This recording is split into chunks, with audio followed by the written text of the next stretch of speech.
जैसा हमने पिछले क्लास में 19वां अध्याय को देखा, विदेशी आक्रमणकारियों का भारत में आगमन, ठीक है, उसी प्रकार हम 20वां अध्याय पे चलते हैं, गुप्त साम्राज्य। ठीक है, ये भाग 1 है। ठीक है, ये भाग 1 है, इसके अंतर्गत हमने 3 भाग बनाएंगे। ठीक, तो ये आप भाग 1 देख रहे हैं। ठीक है, अगले वीडियो आप भाग 2 और 3 और 4 देखेंगे। ठीक, चैनल को सब्सक्राइब कर दीजिए। ठीक है, दोस्तों के साथ ज़रूर शेयर कर दिए, क्योंकि इस पे 400 से 500 व्यूज़ आ रहे हैं। ठीक है, आप लोग मतलब मुझे सपोर्ट कर रहे हैं, तो सिर्फ दूसरा सपोर्ट ये करिए कि इसमें से 50% लोग भी सब्सक्राइब कर देंगे, तो चैनल पे सेकंड टारगेट 500 सब्सक्राइबर का कंप्लीट हो जाएगा। बस आप लोगों का सपोर्ट चाहिए मुझे, बस। विश्वा है गुप्त साम्राज्य। ये पहले नोट कीजिए, टाइम पीरियड को पहले नोट कीजिए। 240 ईसा पूर्व से 550 ईसा पूर्व। गुप्त साम्राज्य कब आया? 240 ई में। ठीक है, और कब तक? 550 ई तक। ठीक है, यहाँ पूर्व नहीं है, सिर्फ ई है। इस पे भी हम वीडियो बनाएंगे कि ये ईसा पूर्व, ई, ए डी, बी सी ये क्या है। ठीक है, धैर्य रखिए। मौर्य साम्राज्य के पतन के बाद लंबे समय तक भारत एक शासन सूत्र के अंतर्गत नहीं आ सका। इस राजनीतिक विघटन का सामना करने के लिए मुख्य रूप से तीसरी शताब्दी में, इतना नोट कीजिए कि तीसरी शताब्दी में भारत के 3 कोनों से 3 नए राजवंश का उदय हुआ। तीसरी शताब्दी में 3 नए राजवंश आए मौर्य समाज के पतन के बाद। पहले कहाँ से? नोट करिए, मध्य प्रदेश के पश्चिमी भाग में कौन सी वंश आया? तो नाग शक्ति। ठीक, और दक्कन में वाकाटाका। ठीक, और पूर्वी भारत में गुप्त वंश शासक उदित हुए, जो आज हम गुप्त शासन के बारे में, गुप्त साम्राज्य के बारे में पढ़ने जा रहे हैं। ठीक है, ठीक है, तीसरा कौन सा है? पूर्व भारत में गुप्त वंश। ठीक, भारतीय इतिहास में आटविक वर्तमान में मध्य प्रदेश का पूर्वोत्तर तथा उत्तर प्रदेश का दक्षिण पूर्व भाग है। मतलब कि एक स्थान है आटविक, वर्तमान में कहाँ है? मध्य प्रदेश के पूर्वोत्तर में और उत्तर प्रदेश के दक्षिण पूर्व भाग में क्या स्थित है। ठीक है, कौन सा जगह? आटविक। इतने याद रखिए, आटविक जगह का भी नाम याद रखिए। यह गुप्त वंश में था, पहले यह स्थान गुप्त वंश में था, जो वनों की अधिकता के कारण, ठीक है, आटविक जो वर्तमान के मध्य तथा उत्तर प्रदेश के दक्षिण पूर्व में है, उसे अटवी यानी वन साम्राज्य कहते थे। यह कहलाता था वो स्थान। कौन सा स्थान? अटवी। क्या कहलाता था? अटवी यानी वन साम्राज्य, गुप्त वंश के समय में। क्यों? क्योंकि वनों की अधिकता के कारण इसे वन साम्राज्य कहलाता था, जो कहाँ है अभी? मध्य प्रदेश का पूर्वोत्तर तथा उत्तर प्रदेश का दक्षिण पूर्व भाग में स्थित है। गुप्त वंश कब आया? वाकाटाका वंश कब आया? तो आप बताएंगे तीसरी शताब्दी में। कब? तीसरी शताब्दी में। गुप्त वंश का उदय तीसरी शताब्दी के अंत में कहाँ हुआ? कब हुआ गुप्त वंश साम्राज्य का उदय? तो आप बताएंगे तीसरी शताब्दी के अंत में। कहाँ? प्रयाग के निकट, प्रयाग यानी इलाहाबाद के निकट कौशाम्बी में हुआ। ठीक है, प्रयाग के निकट कौशाम्बी में हुआ। गुप्त वंश का आरंभिक राज्य कौन सा था जहाँ से गुप्त वंश पहले आरंभ हुआ? पहला राज्य कहाँ से था जहाँ से गुप्त वंश आरंभ हुआ? तो वो था उत्तर प्रदेश और बिहार। क्यों था?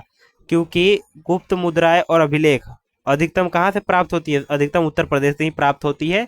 इसीलिए गुप्त वंश का आरंभिक राज्य उत्तर प्रदेश और बिहार को माना जाता है। ये सब नोट करते हुए चलिए। अगला क्या है? संभवतः गुप्त लोग कुषाणों के सामंत थे। ठीक, कुषाणों के कारण, कुषाणों के पतन के बाद से लेकर गुप्तों के उदय के पहले, यानी जो ये आप समय मान लीजिए। ठीक, ये आप समय मान लीजिए। यहाँ पे क्या हुआ? यहाँ पे कुषाणों का पतन हो गया। ठीक है, और इस जगह पे गुप्त साम्राज्य का उदय हुआ। जो इसके बीच का जो ये समय था ना, जो ये बीच का समय था, यानी काल तक, काल यानी समय, राजनीतिक दृष्टि से इसे विकेंद्रीकरण तथा विभाजन का काल माना जाता है। यानी कि जो कुषाणों के पतन के बाद का समय और गुप्त साम्राज्य का उदय होने का समय का जो बीच का समय था ना, ठीक है, उसे राजनीतिक दृष्टि से विकेंद्रीकरण तथा विभाजन का काल माना जाता है। ठीक है, ये समझिए आप पहले। आगे बढ़ते हैं। ठीक है, गुप्त वंश के संस्थापक कौन थे? श्री गुप्त। लिख लीजिए, गुप्त वंश के संस्थापक श्री गुप्त। इनका शासन काल कब तक रहा? 240 ई से 280 ई तक। ठीक है, इन्होंने महाराज की उपाधि धारण की, क्योंकि महाराज उस समय सामंतों की उपाधि थी, इसलिए इन्होंने महाराज की उपाधि धारण की। किसने? श्री गुप्त ने। कौन थे? गुप्त वंश के संस्थापक श्री गुप्त। इनका शासन कब तक चला? 240 से 280 ई तक। चीनी यात्री, ठीक है, चीनी यात्री कौन थे? इतसिंह के अनुसार श्री गुप्त ने पाटलिपुत्र में मंदिर का निर्माण करवाया। पाटलिपुत्र में मंदिर का निर्माण किसने करवाया? श्री गुप्त ने। किसके अनुसार? चीनी यात्री इतसिंह के अनुसार। श्री गुप्त का उत्तराधिकारी कौन थे? घटोत्कच। ठीक है, लिख लीजिए उत्तराधिकारी का नाम, और टाइम पीरियड भी लिख लीजिए, कब से कब तक थे ये उत्तराधिकारी। चलिए, अब हम पढ़ते हैं चंद्रगुप्त प्रथम। ठीक है, चंद्रगुप्त प्रथम जो शासक रहे, ठीक है, इनसे क्या रिलेटेड क्वेश्चन पूछा जाता है ये हम देखते हैं। टॉपिक डाल लीजिए अब, चंद्रगुप्त प्रथम, और उनका शासन काल लिख लीजिएगा 319 ई से 335 ई। ठीक है, क्या बताया गया है देखते हैं। यहाँ पे बताया गया है गुप्त वंश का वास्तविक संस्थापक चंद्रगुप्त प्रथम को माना जाता है। ठीक है, अब कंफ्यूज हो रहे हैं आप लोग। वास्तविक संस्थापक, गुप्त वंश का वास्तविक संस्थापक कौन है? वास्तविक संस्थापक चंद्रगुप्त प्रथम, और यहाँ पे क्या लिखा है? गुप्त वंश का संस्थापक श्री गुप्त। ठीक है, प्रश्न पूछने का तरीका पे निर्भर करता है उन लोग का कि वो संस्थापक पूछ रहे हैं या वास्तविक संस्थापक पूछ रहे हैं। इसने, ठीक है, महाराजा धीराज की उपाधि धारण की। आपसे पूछ दिया जाए कि किसने महाराज धीराज की उपाधि को धारण की, तो आप बताएंगे कि गुप्त वंश के वास्तविक संस्थापक चंद्रगुप्त प्रथम। ठीक, इसने लिच्छवी राजकुमारी कुमार देवी से विवाह किया। चंद्रगुप्त प्रथम ने किससे विवाह किया? तो आप बताएंगे राजकुमारी कुमार देवी से। ठीक है, नोट करते हुए चलिए। इसीलिए इतिहास में एक नए संवत 319-320 ई में गुप्त संवत चलने के श्रेय भी दिया जाता है। यानी एक नया संवत चला, कब से कब तक? 319 से 320 ई में। वो कौन सा संवत था? गुप्त संवत। चलने का श्रेय भी किसको दिया जाता है? यानी इतना याद रखिए कि गुप्त संवत चलाने का श्रेय किसको दिया जाता है? तो आप बताएंगे चंद्रगुप्त प्रथम को। ठीक है, इसने सर्वप्रथम चांदी की मुद्राएं व राजा रानी प्रकार के सिक्के, विवाह प्रकार के सिक्के और श्री सिक्के चलाएं। ठीक है, आपसे पूछ दिया जाए कि निम्नलिखित में से चंद्रगुप्त प्रथम का कौन सा सिक्का नहीं चलाया, तो कौन सा चलाए हैं अभी? राजा रानी प्रकार के सिक्के, ठीक है, और विवाह प्रकार का सिक्के, ठीक है, और श्री सिक्के चलाए। ठीक है, ये सब सिक्के का नाम है। ठीक है, सर्वप्रथम चांदी की मुद्राएं भी चलाई। अगले शासक के बारे में हम महाराज के बारे में देखें तो समुद्रगुप्त। ठीक है, समुद्रगुप्त, इनके शासनकाल को आप लिख लीजिए पहले। शासनकाल क्या है? 335 ई से 375 ई। चंद्रगुप्त प्रथम के बाद उसका पुत्र समुद्रगुप्त शासक बना। ठीक है, चंद्रगुप्त प्रथम का विवाह किससे हुआ ये भी नोट करिए। चंद्रगुप्त प्रथम के पुत्र का क्या नाम था? समुद्रगुप्त, जिन उनके बाद शासक बने। समुद्रगुप्त 335 ई में राजगद्दी पर बैठा तथा कब राजगद्दी पर बैठे? समुद्रगुप्त 335 ई में राजगद्दी पर बैठे तथा समुद्रगुप्त इस वंश के सबसे महान शासक थे। ठीक, समुद्रगुप्त इस वंश के सबसे महान शासक थे। समुद्रगुप्त साम्राज्यवादी और आक्रमणकारी शासक थे। ठीक, ये भी नोट कर लीजिएगा। कैसे शासक थे? साम्राज्यवादी और साम्राज्यवादी व आक्रमणकारी। इसने उत्तर भारत के 9 शासकों को पराजित किया यानी हरा दिया। दक्षिण पथ के भी 12 शासकों को पराजित किया, लेकिन पहले ये नोट कीजिए कि 9 शासकों को क्या किया, पराजित किया। कहाँ पे? उत्तर भारत के। और दक्षिण पथ के 12 शासकों क्या किया, हरा दिया, पराजित कर दिया। समुद्रगुप्त ने इसका विलय गुप्त साम्राज्य में नहीं किया तथा समुद्रगुप्त ने विदेशी शक्तियों को पराजित किया। ठीक है, जिन जिन लोगों को, शासकों को पराजित किया, जो उनका एरिया था, क्षेत्र था, उनको अपने क्षेत्र में नहीं मिलाया। ठीक है, ये बस आप इतना याद रखते चलिए, इनको नहीं मिलाया। समुद्रगुप्त ने विदेशी शक्तियों को पराजित किया। ठीक है, उनसे भी कर वसूला।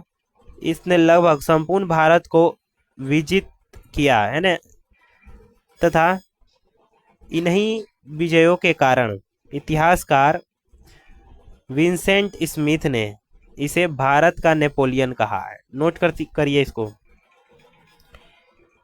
कि भारत का नेपोलियन कौन, तो आप बताएंगे समुद्रगुप्त।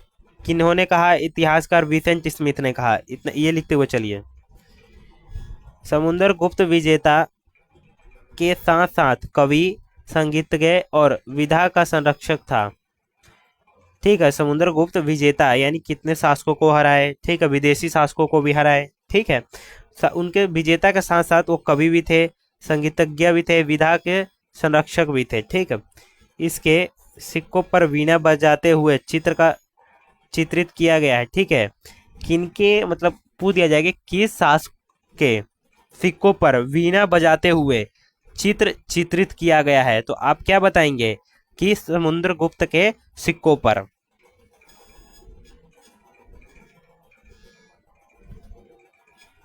आगे देखते हैं।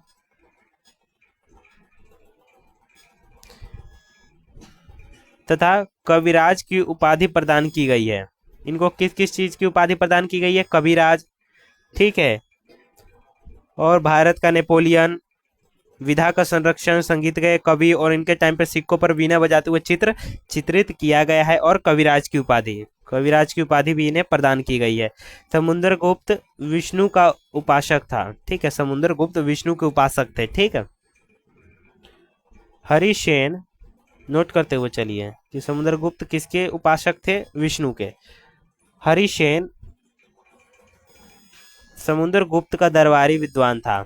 समुद्रगुप्त के दरबारी विद्वान कौन थे? तो आप बताएंगे हरिसेन। ठीक है, तथा हरिसेन ने ही इलाहाबाद में स्थित प्रयाग प्रशस्ति की रचना की।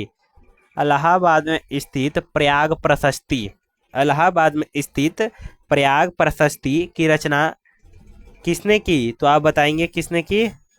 हरिसेन ने। ठीक है, किसकी रचना की? प्रयाग प्रशस्ति की रचना की। इसकी भाषा संस्कृत थी। कौन सी भाषा में की प्रयाग प्रशस्ति की रचना? संस्कृत भाषा में। अगला क्या है? समुद्रगुप्त ने महान बौद्ध भिक्षु वसुबंधु को संरक्षण दिया। ठीक है, चलिए आगे नोट में क्या बताया गया है। चलिए, ये तो यही है समुद्रगुप्त। ठीक है, आप कंफ्यूज ना हो, इसलिए मैं जहाँ से पेज को क्रॉप करता हूँ उसके ऊपर का भी कुछ भाग ले लेता हूँ, आपको लगे ना कि काट छांट के इधर उधर से आधा अधूरा है। ठीक है, नोट पे थे हम। रामगुप्त के समय शक शासक रुद्र सिंह तृतीया ने आक्रमण किया। रामगुप्त के समय शक शासक, इससे पिछले वीडियो में हमने शक के बारे में पढ़ा। शक शासक रुद्र सिंह तृतीया ने आक्रमण किया एवं उसकी पत्नी ध्रुव देवी। नोट करते हुए चलिए, क्या पता उसमें ना लिखा हो शक वाले पैराग्राफ में। जो शक के शासक रुद्र सिंह तृतीया थे, उनकी पत्नी का नाम ध्रुव देवी, ठीक है, को अपने शिविर में भेजने की मांग की, तो इसकी सूचना चंद्रगुप्त द्वितीय को मिलने पर उसने एक षड्यंत्र रचा और स्वयं ध्रुव देवी के वेश में रुद्र सिंह तृतीया के शिविर में जाकर उसकी हत्या की एवं ध्रुव देवी से विवाह किया। ठीक है, रामगुप्त का भी हत्या कर दी और राजगद्दी पर बैठ गया। कौन? आप बताएंगे समुद्रगुप्त। इसकी जानकारी हमें कहाँ से मिलती है?